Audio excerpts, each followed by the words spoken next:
Can a specific learning disability designation only occur in an eligibility meeting, or can it be during IEP initial meeting as well, or any other process of IEP drafting?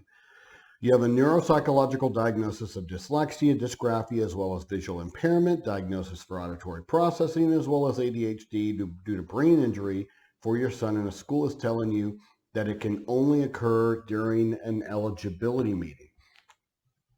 Okay, so let's go through this. If it's an initial eligibility meeting, meaning the child has never had an IEP before, then yes. And then the other one is, if you end up having additional diagnoses or more information come in related to the nature of your child's disability,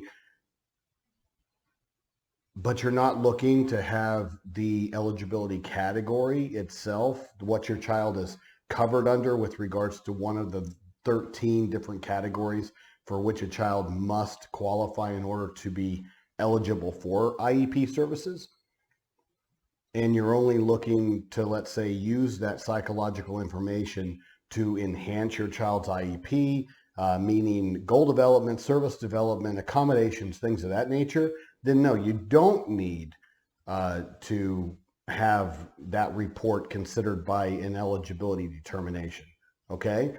There's two different ways to look at evaluations, guys. Number one is, and sort of when it comes to initial eligibility and then reevaluations, okay, which of course has to occur at a minimum of every 3 years, all right? Every 3 years, at a minimum, the school system has a responsibility to reevaluate your child for consideration to ensure that they're still eligible for IEP services. And when I say they're still eligible, what I mean is it's supposed to be a positive process, meaning that your child's made so much progress that they no longer require additional specialized instruction. Okay, so, you know, I don't want to use the wrong terminology or make it appear as though it's some looming negative process as far as the reevaluation process at a minimum of every 3 years. It's supposed to be a good thing because that means that your child, doesn't require specialized instruction and is on par with same age comparable, peers. So how I said it before, just reverse it. So when it comes to any kind of eligibility determination where the question you have is my child being covered under the right disability category? Okay. Or does my child need an IEP at all? Then yes, that information, those psychological evaluations, the diagnosis itself needs to be considered on the eligibility committee side, meaning that it's an IEP meeting or an eligibility committee meeting designated specifically to make a consideration on eligibility category itself. Now, can it be a combination meeting to where part of it is devoted to that consideration and then you can segue right into, let's say, amending the IEP or having an IEP meeting? Yes, you can do both at the same time. But yes, what the school is telling you is technically correct.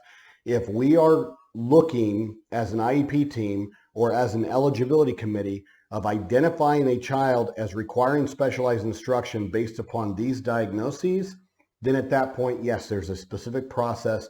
That process needs to be followed. Every state has their minimum requirements for how a child is found eligible under one of the 13 recognized categories. Some states have additional disability categories for which you could qualify for. But on the whole, the federal regulations or the federal act determines there's 13, okay?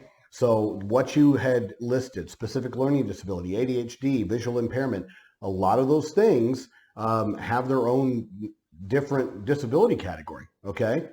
And some states will sit there and say, well, you have a primary and then you have a secondary.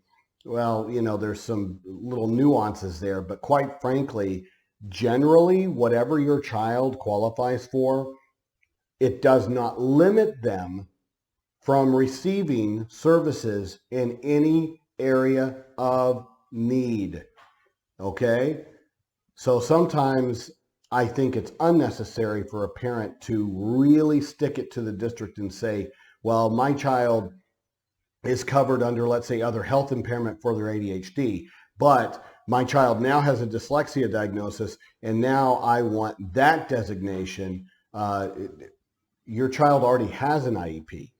At that point, that information on the additional stuff that is concerning or shows deficits and need, then at that point, because your child already has an IEP, then at that point, the IEP team should really be focusing on how do we make this IEP applicable to all known deficit areas, okay? And that would be addressing goals and services for all educational performance deficits. That would be academics, communication, and social emotional development.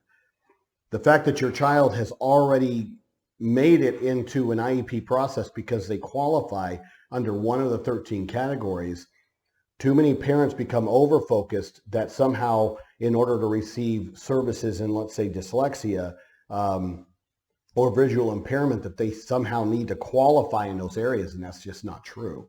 They don't need to qualify in those areas.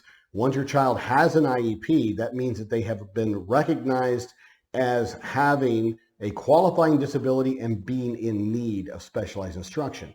And as a result of that recognition and acknowledgement that your child is in need of specialized instruction and related services, then expands out the purview of the IEP team to where they must consider all suspected areas of deficits with regards to impacting their educational performance areas. It's not limited to just ADHD or just visual impairment or just specific learning disability or just autism or speech language impairment.